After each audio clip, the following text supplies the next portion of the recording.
Bayram və həftə sonu ilə əlaqədar ardıcıllıq təşkil edən qeyri-iş günlərində respublika əhəmiyyətli, həmçinin turizm və istirahət bölgələrinə aparan avtomobil yollarında hərəkət intensivliyinin artacağı gözlənilir.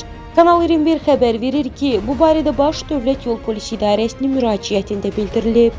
Qurum yarana biləcək təhlükələrin qarşısının alınması məqsədi ilə yol hərəkəti iştirakçılarını daha diqqətli və məsuliyyətli olmağa çağırır. Sürücülərdən xahiş olunur ki, hərəkət sürətini yol və hava şəraitinə uyğun seçsinlər. Səyahətində problem olduğu halda, eləcə də yorğun, yuxusuz vəziyyətdə sükan arxasına əyləşməsinlər. Təhlükəsiz ara məsafəsini qorusunlar və riskli ötmə manevrlərindən çəkinsinlər. Yol hərəkəti qaydalarının tələblərinə ciddi şəkildə əməl etsinlər. Səfərə çıxmazdan öncə nəqliyyat vasitələrinin texniki vəziyyətinə diqqət yetirsinlər. Baş Dövlət Yol Polisi İdarəsi bütün sürücülərə səfərləri zamanı ehtiyatlı olmağı və yol hərəkəti qaydalarına ciddi şəkildə riayət etməyi tövsiyə edir.